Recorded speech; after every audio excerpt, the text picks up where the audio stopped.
Hello and welcome to PlayStation All-Stars Battle Royale history, where today we're visiting Dreamscape, the Little Big Planet themed stage. But first, why is it called Dreamscape? Let's get Stephen Fry to answer that one. Planet Earth. Or as the rest of the Omniverse call it, the Orb of Dreamers.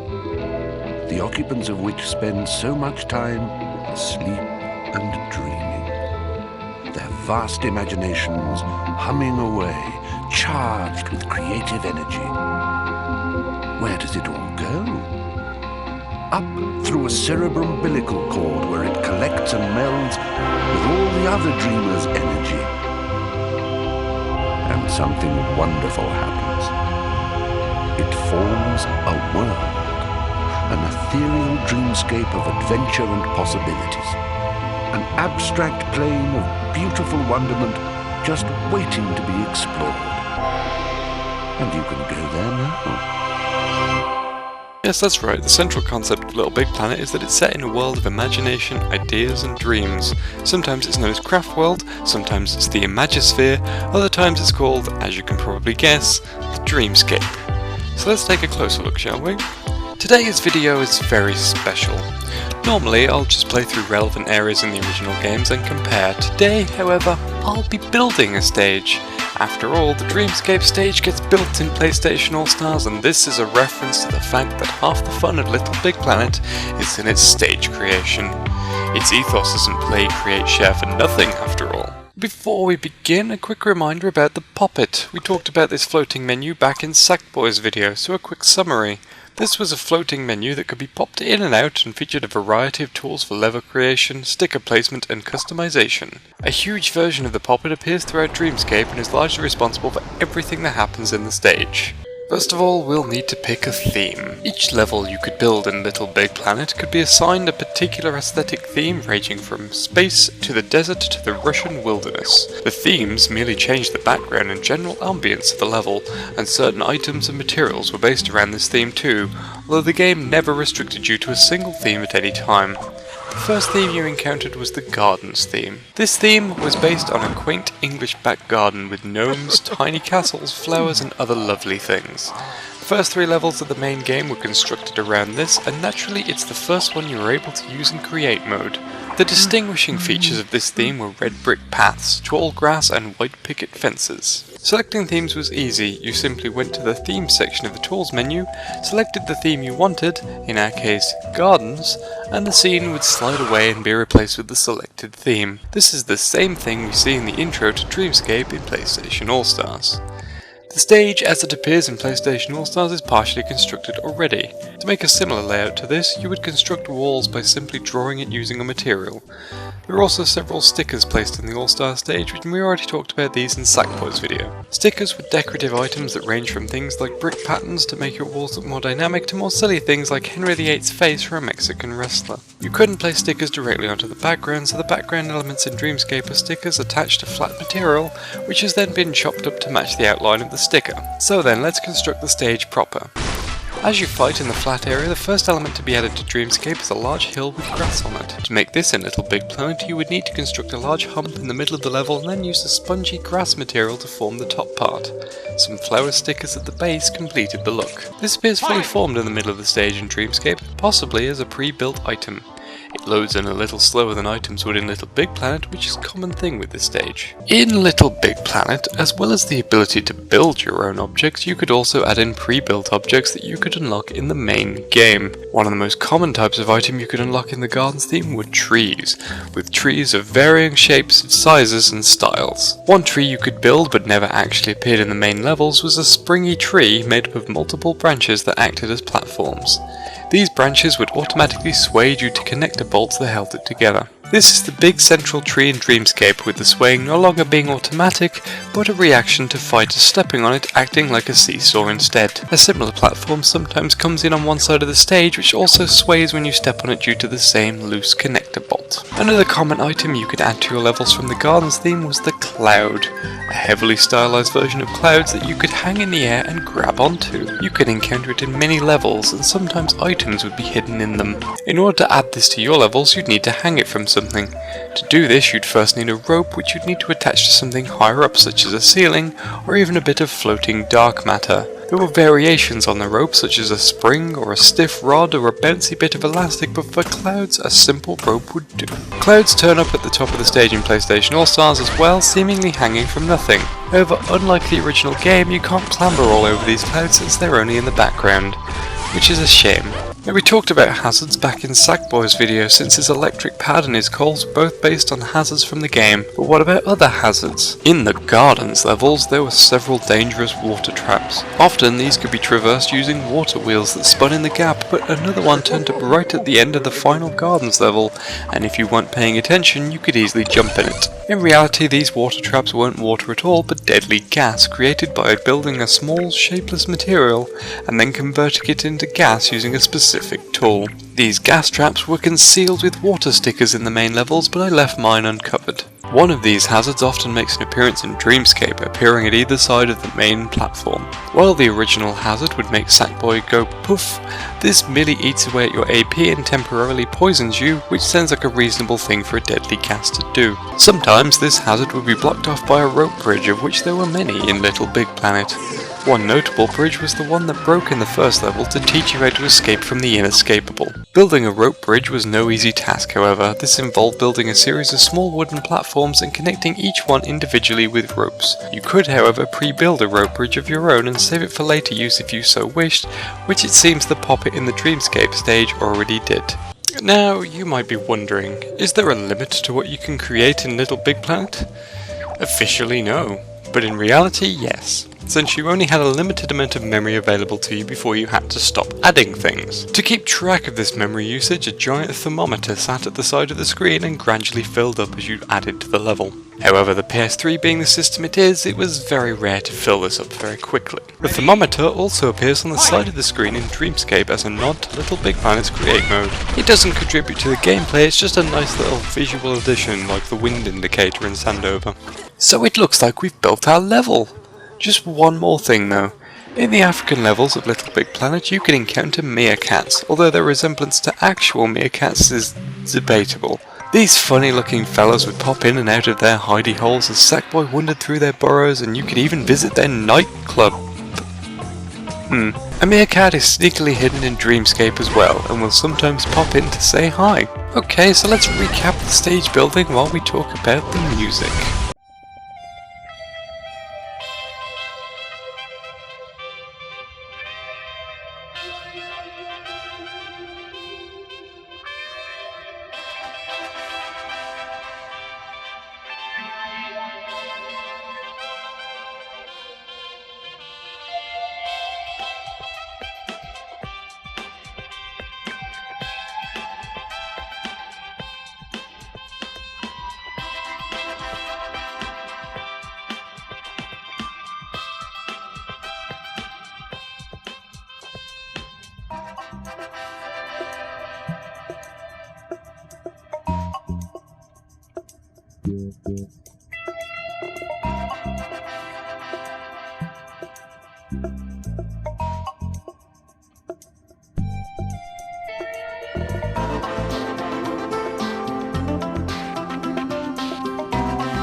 For as long as television has existed, it seems that game shows have existed. In these shows, players will compete for fabulous prizes such as a brand new car or a holiday in the Seychelles after answering a series of tough questions and earning more points than their fellow contestants. Game shows naturally translate well to the video game space because, well, they're already games.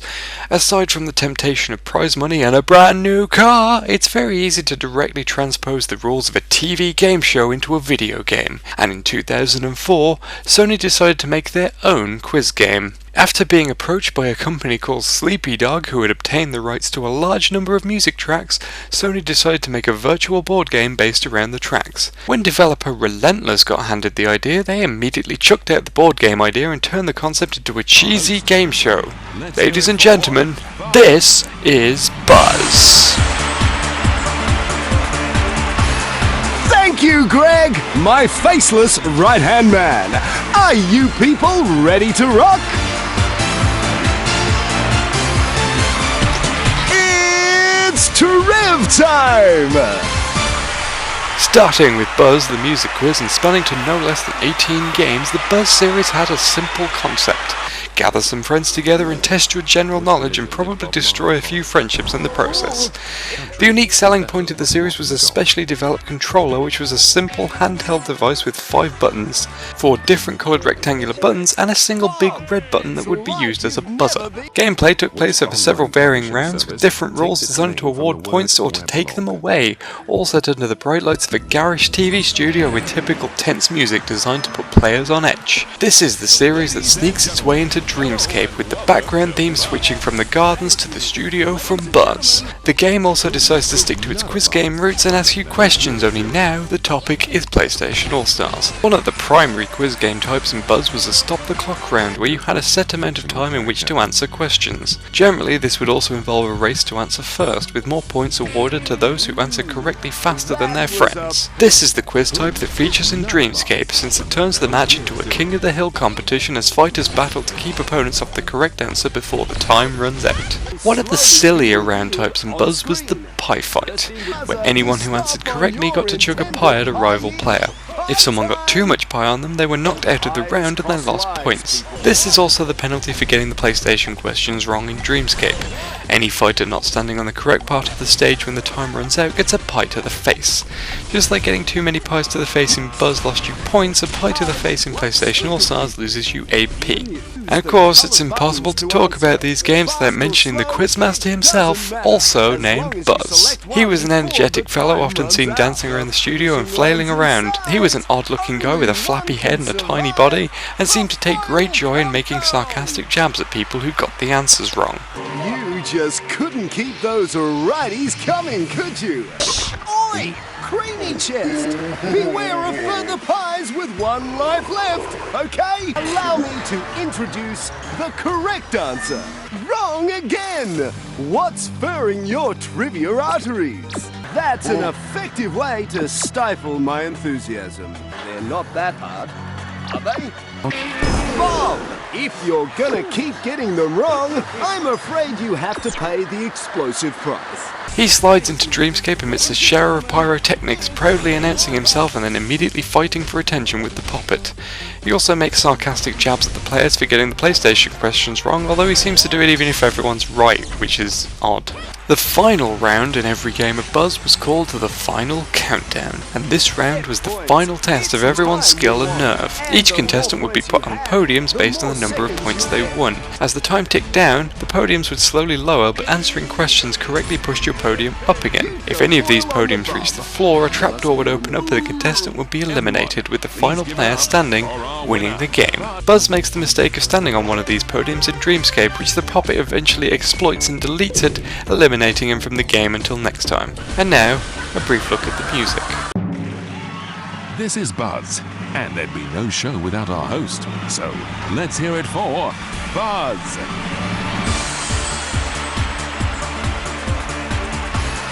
Thank you, Greg, my faceless right-hand man. Are you people ready to rock?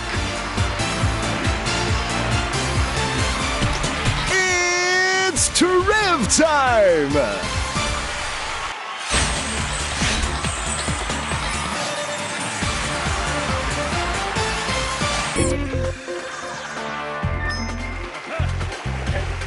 Bob, that wasn't your best answer. This chap lived at number 221B, but in which street?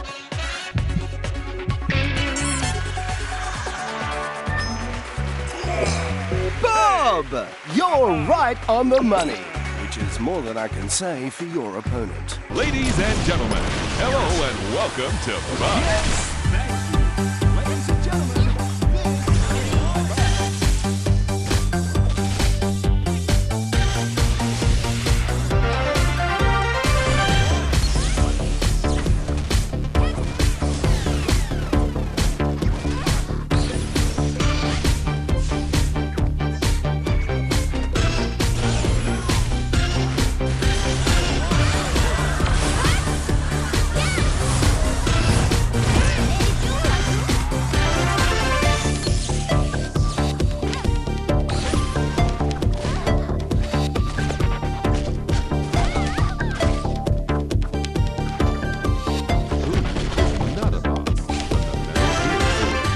Well, that's all for now, boys and girls. I'll see you next time. Stay tuned.